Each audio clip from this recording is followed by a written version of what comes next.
Tranche de vie, une émission proposée par JF.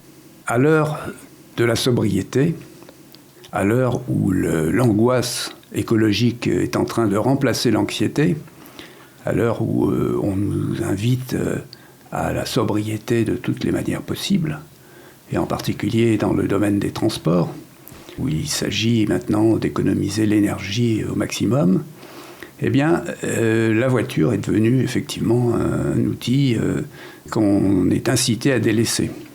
Et c'est ce qui a généré un mode de transport qui s'appelle le covoiturage et qui a pris plusieurs formes.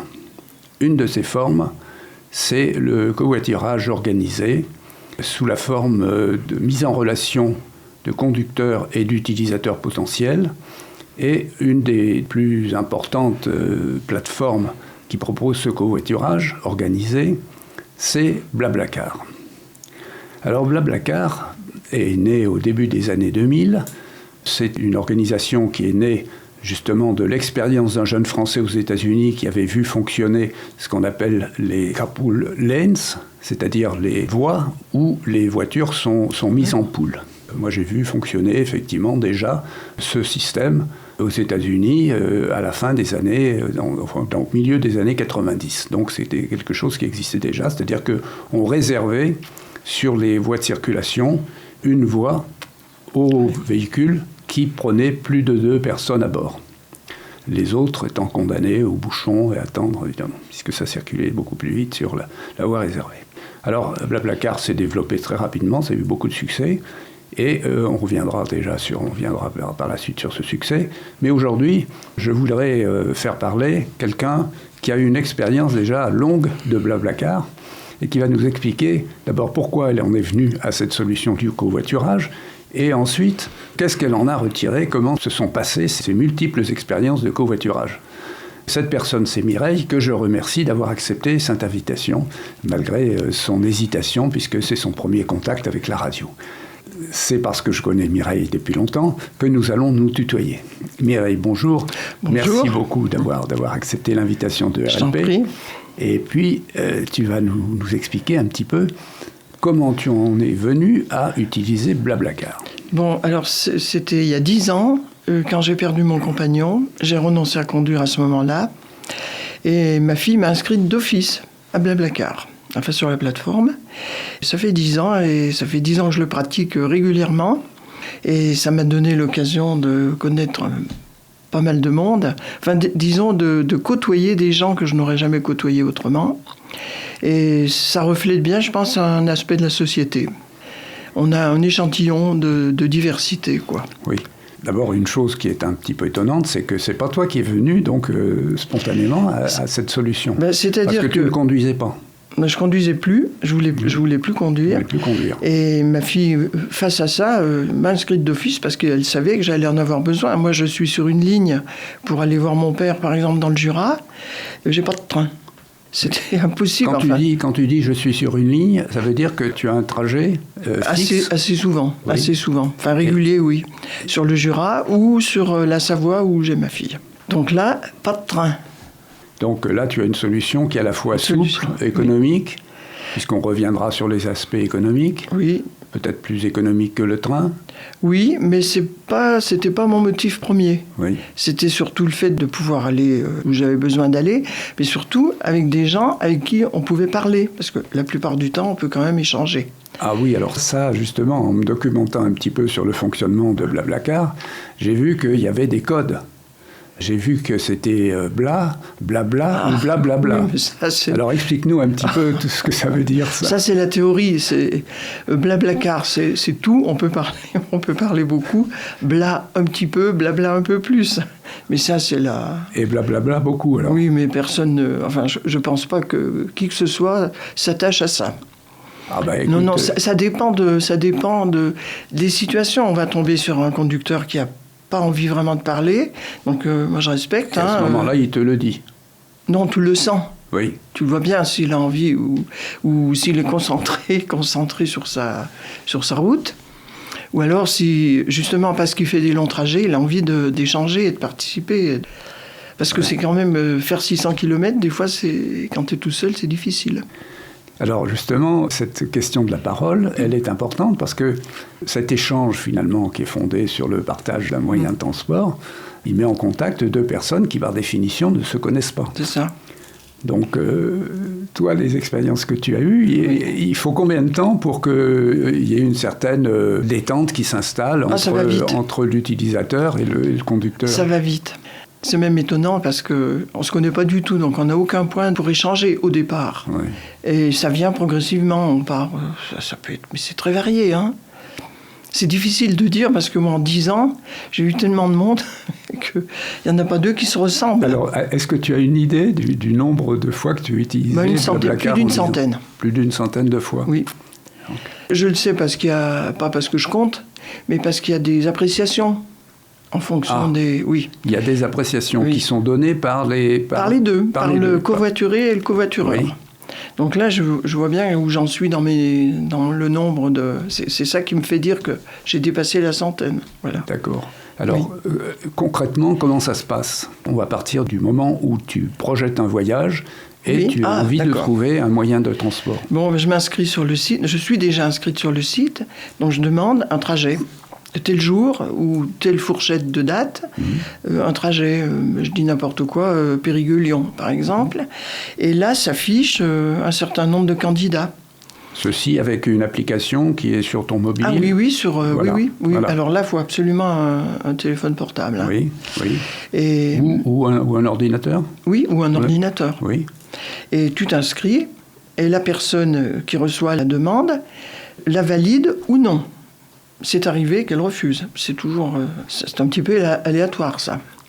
Mais à partir du moment où la personne accepte, on te communique... C'est-à-dire que tu t'inscris et on te donne un choix entre un certain nombre de personnes qui vont faire ce trajet. C'est ça. Il faut que ça colle avec les horaires, avec les tiens. Bon. Et là, tu t'inscris, il accepte, on part du principe qu'il va accepter. À ce moment-là, on nous communique le numéro de téléphone et lui a le nôtre. Alors là, je peux entrer en contact avec lui. Donc il y a un échange téléphonique préalable au déplacement. Qui n'est pas obligatoire, hein, parce que c'est souvent par message. Oui. Bon, pour convenir au moins d'une heure ou d'un lieu précis. Oui. Parce que là aussi, des fois, ça donne lieu à des choses assez drôles. Alors, est-ce que toi, en tant qu'utilisatrice, tu as un certain choix, une certaine possibilité de choix pour le lieu de prise en charge? En général, c'est une sortie d'autoroute. Donc si je pars de Périgueux, c'est Créa-Vallée. Alors là, 90 fois sur 100. Sauf s'ils partent de Périgueux même, on s'entend à ce moment-là sur le lieu. Parce que j'ai vu qu'il y avait des conducteurs, par exemple, qui râlaient en disant on nous demande d'aller prendre en charge à la gare alors qu'il y a toujours des embouteillages dans telle ou telle ville. Et dans des endroits qui sont impossibles. Alors. Ah oui, pour Lyon, par exemple, je sais qu'il y a des conducteurs qui ne veulent pas entrer dans Lyon, et je comprends. Hein, parce que quand ça nous arrive, on perd beaucoup de temps. Mais autrement, non, il suffit de se dire que c'est une sortie d'autoroute, et ça va bien, hein, ça va tout seul. Hein. Oui, mais alors une sortie d'autoroute, ici à Créa-Vallée, tu te retrouves dans la Pampa, là, il n'y a pas de bus. Non, si, il y a des bus, mais enfin, en général, moi j'ai des amis qui m'emmènent. Ah, ça fait quand même une contrainte supplémentaire. Hein. Je trouve que c'est une petite contrainte par rapport au service rendu. Alors on va revenir tout à l'heure sur l'aspect humain des échanges qui se produisent au fil de ces voyages. Combien ça coûte? Comment se partage les frais? C'est variable, il y a des fourchettes. Il y a des fourchettes de prix. Je peux te donner un exemple. Bon, ça varie en fonction du trajet, mais le partage des frais, il s'agit des frais d'essence, des frais de péage si vous empruntez des autoroutes. Je te donne un exemple. Je suis parti de Périgueux jusqu'à une petite ville du Jura. Là, j'ai payé 77 €. Parce que la dame qui m'emmenait me demandait 60 €. Voilà. Déjà pour elle. Parce qu'il y a une commission, évidemment, une commission pour Blablacar. Alors, qui est à peu près de 25%. Les sources qui sont données sur Internet, elles sont optimistes parce qu'ils parlent de 20%. Ils parlent même de 13 à 20%. C'est plus, hein. C'est plus que ça. C'est plus, oui. Mais bon. Donc il y a le quart de ce que tu payes qui va à Blablacar. À peu près, hein, mais j'ai fait le compte, c'est à peu près ça. Mais bon, ça reste... Blablacar, je rappelle, pour les auditeurs, qui en 2022 était estimé une valeur de 1 milliard d'euros. 10 millions d'utilisateurs. Oui. Ah oui, on est nombreux, c'est sûr. Hein. Enfin, moi, je ne connais pas les autres plateformes, mais je pense que Blablacar remporte, oui. des Donc, suffrages. ces frais, c'est, comme on disait, les frais de carburant, les frais D'autoroute, les péages. Les péages, ça revient très cher, hein, surtout. sûr. Quand je vais en Savoie, je sais, ça coûte Et cher. puis, est-ce qu'il y a un coefficient pour l'usure de la voiture, pour la fatigue du conducteur Ça, j'en sais rien. Nous, on nous demande un forfait. Donc on paye le forfait, et je précise qu'on ne donne rien au conducteur. Hein. C'est Blablacar, c'est sur le site de Blablacar, puisqu'ils ont nos coordonnées bancaires, que le prélèvement est fait. Automatiquement, tout de suite. D'accord. Et s'il y a refus, après, ou s'il y a modification, si la personne ne peut pas nous emmener pour une raison ou une autre, ou si moi je ne peux pas pour une raison ou une autre, bon ben là, on est remboursé. Alors c'est Blablacar qui ensuite répartit l'argent qu'il perçoit. Et là, dans ce domaine-là, tu n'as jamais eu de mauvaises surprises? Non. La somme qu'on nous demande, c'est exactement celle qu'on va devoir payer. Et on a le détail, hein. On a le détail, Blablacar et la part qui va à la personne qui nous emmène. Ouais, ça te paraît rigoureux et honnête? Oui, c'est sûr. Après, on ne s'occupe plus de rien. Non, moi je te trouve très optimiste, hein, quand même. Je ne vais pas dire que je suis inconditionnel, mais presque. D'accord. Bon. Alors maintenant, les relations pendant le voyage, comment ça se passe d'un conducteur à l'autre? Ah, c'est variable. C'est variable. Je te dis, il y a des gens qui... Est-ce qu'il y a des conducteurs qui sont pressés? Est-ce qu'il y a des conducteurs qui s'arrêtent tous les 10 km? Non. Alors déjà, du côté de la sécurité, moi, je n'ai jamais eu peur avec un conducteur de Blablacar. Jamais. La conduite, d'ailleurs, je pars du principe que s'ils se proposent, c'est qu'ils sont sûrs d'eux. Enfin, ils ont confiance en eux. Donc, moi, je leur fais confiance. Hein. J'ai jamais eu peur ni de mauvaise surprise, déjà. Alors, c'est variable pour le trajet proprement dit. Il y a des gens qui veulent s'arrêter de temps en temps pour faire une pause parce qu'ils préfèrent. Il y en a qui conduisent sans pause, ou presque pas. Oui. Enfin, tu as quand même le droit de lever le doigt pour demander un arrêt pipi, mais je oui, suppose. Dans l'ensemble. Ils proposent, oui. Ils proposent, ils nous disent, si vous voulez vous arrêter, vous dites oui. Et ça, alors, c'est la partie technique. Et alors, ces conducteurs, est-ce que tu as un recul suffisant pour avoir une idée de, non seulement de l'âge moyen, mais de l'évolution de l'âge des conducteurs? On l'a. Quand les propositions de Blablacar, il y a l'âge. On a le prénom et l'âge. Oui. C'est tout. Et toi, est-ce que tu te rends compte de quelque chose avec un recul de 10 ans? Est-ce que les conducteurs ont rajeuni? Est-ce qu'ils prennent de l'âge? Est-ce que c'est... Non, il y a de tout. Tous les âges. C'est un âge moyen? Non. Tu n'as jamais eu d'appréhension si tu montes avec une vieille dame ou un jeune homme? Non. Je suis parti avec un jeune homme qui avait 18 ans. Donc, il avait fait conduite accompagnée, qui conduisait parfaitement. Et je suis parti avec des gens âgés qui conduisaient très bien aussi. Hein. Non, je te dis, j'ai pas d'appréhension de ce côté-là. Et alors, T'aurais aimé que j'en ai? Non, pas du tout, mais je me renseigne parce que, pour savoir aussi comment la fiabilité des conducteurs est appréciée par le Blablacar. Mais je te dis, nous, on porte des appréciations sur la personne. Alors, admettons que le voyage se passe mal, tu vas le dire. Tu vas dire pourquoi? Oui, j'ai vu des appréciations. On a une appréciation sur la conduite. Sur la conduite. Et ensuite, on nous demande que pensez-vous de ce voyage, quoi. Donc tu dis ce que tu sens. Moi, je dis ce que je sens. Alors ça, c'est un aspect. Oui. Ensuite, on a parlé des arrêts volontaires, intempestifs, inopinés. Intempestif, c'est une seule fois, on a été arrêté par la police. Et alors à ce moment-là, la police vérifie l'identité de tous les passagers? Non, pas du tout. On est arrêté parce qu'on était sur une bretelle, on allait prendre une bretelle et on était en excès de vitesse. Ah, d'accord. C'est tout. Et on discutait, là, alors je pense que je suis un peu fautive aussi parce qu'il n'a pas fait attention à la limitation. Comment ça se passe quand il y a plusieurs passagers? Eh bien, ça se passe que chacun occupe sa place. Et plusieurs passagers, et j'ajoute, qui ne se connaissent pas. Quoi. Ah non, mais sauf s'il y en a deux qui montent, qui se connaissent déjà. C'est variable. Hein. Moi, j'ai remarqué que dans la population plutôt jeune, il y a beaucoup d'écouteurs, de téléphones portables. Oui. Donc ça, le dialogue est un petit peu empêché. Oui, d'accord. Mais autrement, je sais pas, mais j'ai plusieurs exemples. Par exemple, une fois, j'étais avec une dame qui m'a dit « J'adore conduire », heureusement. Et elle devait prendre 2 passagers du côté de Brive, mais elle ne m'avait pas précisé où exactement, donc je n'ai pas pu l'aider. Et on roulait. Et puis elle me dit « Mais c'est bizarre parce que sur mon téléphone, là, on devrait être arrivé et il n'y a rien. » Bon, elle les appelle, Et j'entends le monsieur qui dit « Oh là là, mais vous êtes beaucoup trop loin !» Donc on les avait ratés. Elle a dit « Je fais demi-tour. Sur l'autoroute, c'est pas pratique. Hein. » Donc on s'est rallongé de ne sais combien, on a fait demi-tour et on les a récupérés. C'était un monsieur d'un certain âge avec une jeune femme. Ils ne se connaissaient pas, mais entre-temps, ils avaient appris à se connaître puisqu'ils attendaient. On les a récupérés. Lui surtout était pas très content. Et au fil du voyage, ça s'est complètement dégelé et ça a été très sympa. Et il nous a chacun parlé un peu de sa vie, enfin, toute proportion gardée.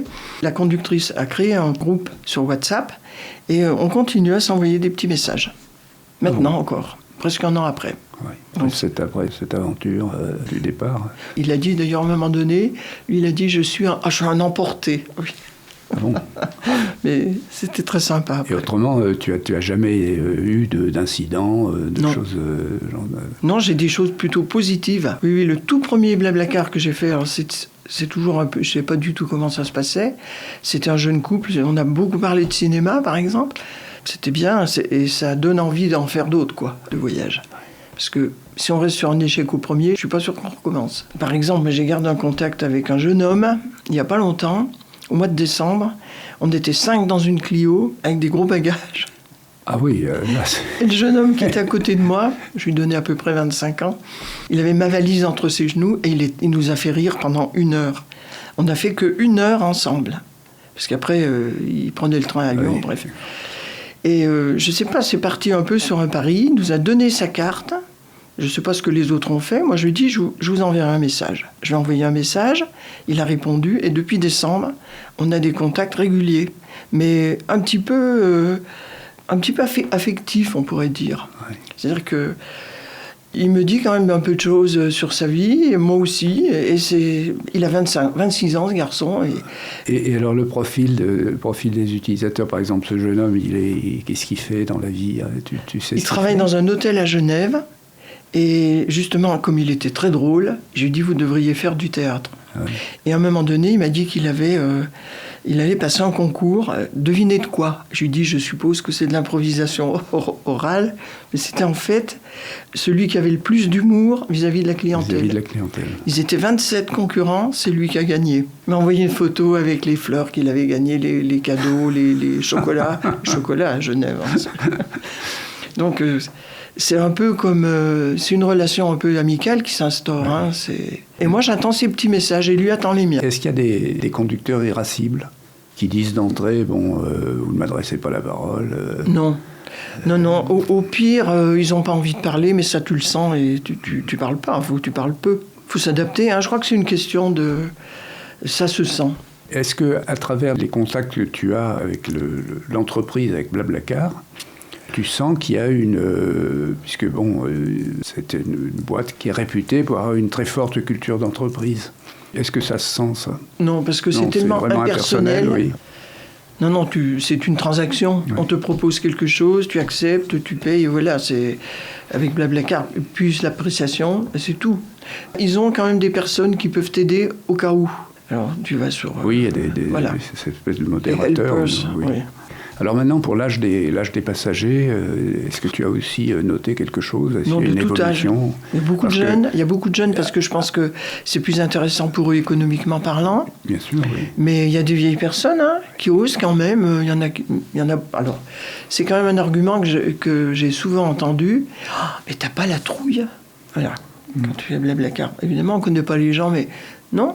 Parce que quand on regarde un petit peu les sites, on nous dit que les personnes âgées, c'est ceux qui sont en plus forte progression, alors qu'il y a un tassement de l'utilisation par les jeunes, et l'âge moyen des conducteurs aussi, ça a plutôt tendance à augmenter.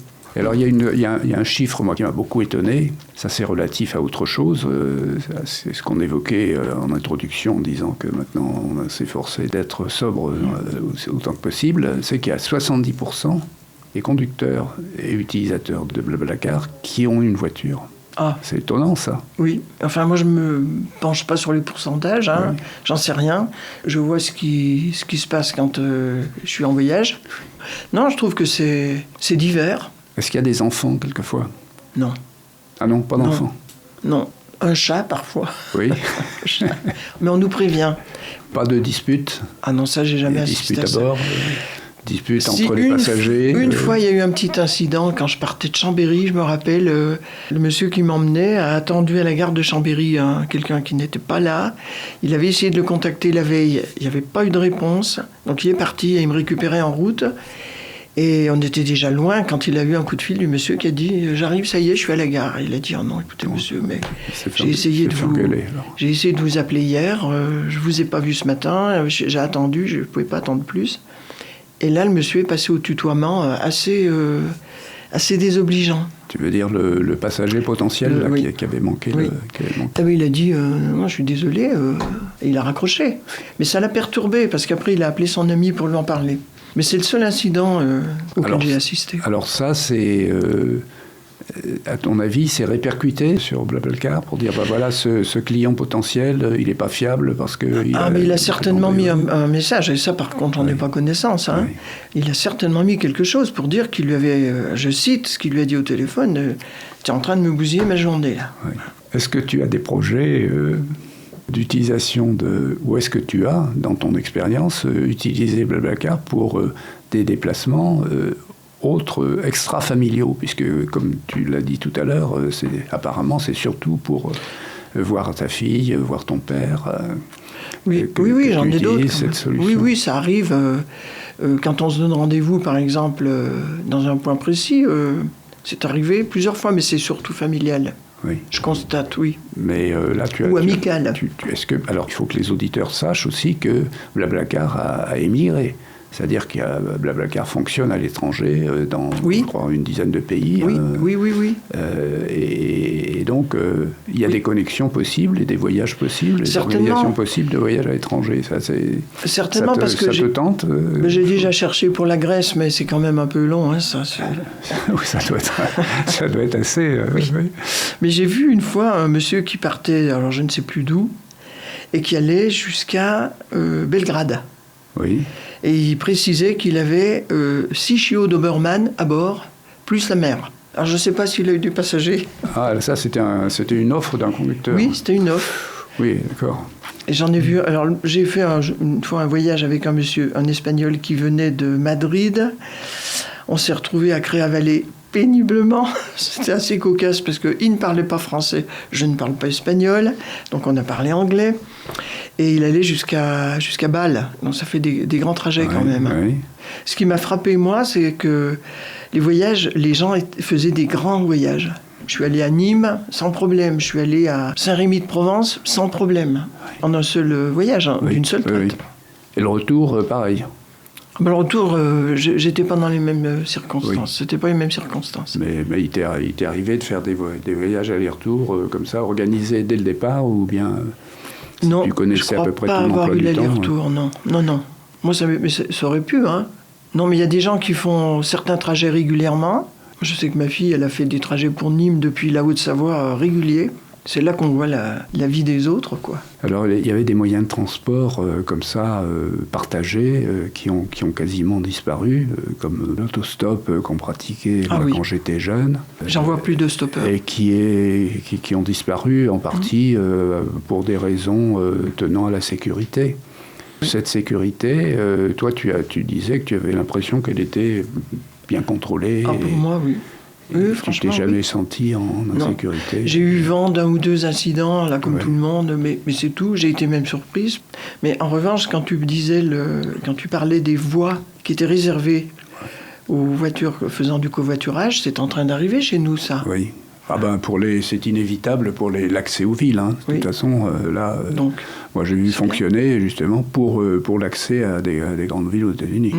Parce que par ailleurs, aux États-Unis, il y a très peu de covoiturage. Enfin, BlaBlaCar, c'est pas implanté aux États-Unis. Les gens n'éprouvent pas de besoin à mesure où l'essence est beaucoup moins chère. Et... Tu recommandes BlaBlaCar? Ah ben bien sûr. Pour l'expérience que j'en ai, oui. Est-ce que tu as connaissance de l'existence ou de l'expérience de gens qui ont utilisé d'autres plateformes de covoiturage? Non. Je sais qu'elles existent, mais non, je ne suis jamais allé dessus parce que jusqu'à maintenant, j'ai pu faire avec BlaBlaCar. Oui. Donc tu vas continuer. Voilà, moi ça m'ennuie un petit peu qu'il n'y ait aucun point négatif là. Tout est positif. Bah écoute, je raconte. Tu m'as demandé de parler de mon expérience. La mienne est plutôt positive. Je ne vais pas m'inventer. Qu'il s'agisse de l'organisation des voyages, que de la mise en relation des. Non, ça se passe bien. Ça se passe bien. Dès que tu as le numéro de téléphone. Tout a l'air très huilé là. Alors évidemment, il faut tenir compte des progrès de l'outil numérique depuis la création de Blablacar. Ça a dû faire que s'améliorer. Alors, il y a eu la géolocalisation, la mise en relation avec les mobiles. Ils ont fait déjà. Alors, par exemple, une année, moi, j'étais coincé à côté de Lyon. Et j'ai eu 9 refus consécutifs. Inexplicable, inexplicable parce que c'était une sortie d'autoroute, donc la personne n'avait pas de détour à faire. Et au bout de 9 refus, j'ai pris le train. J'ai mis 7 heures pour arriver à Périgueux. Oui. Et là, j'ai écrit à Blablacar en disant que je n'avais pas pu contacter les conducteurs. Oui. C'était pas systématique. Alors, je ne sais pas si ça a joué, mais depuis, on peut systématiquement contacter le conducteur. Et ça, c'est bien pour éviter justement des erreurs ou des discordances. Et ça, tu te rappelles de la date ? Il y a au moins 7 ans. Oui. Maintenant, tu as une petite mention, contacter le conducteur, systématique. Alors là, si tu n'es pas sûr de son trajet, moi ça m'est arrivé il n'y a pas longtemps, et je le trouvais bizarre, son trajet, je lui ai passé un message, et de fait, c'était pas bon. Oui, pour qu'il te confirme à la fois le point de prise en charge et puis le trajet qu'il va utiliser. Voilà, c'est une des rares fois où j'ai annulé. Parce que le trajet utilisé, je suppose, peut avoir une incidence sur les frais qui sont demandés. C'est pas ça, c'est qu'il ne passe pas exactement là où je l'attendais. Oui. Alors là, c'est pas la peine d'essayer, Son trajet. Non, là, c'est la prise en charge alors. Oui, il avait répondu oui, mais c'était pas possible. D'accord. Donc ça, c'est un petit ajustement, quoi. Mireille, merci.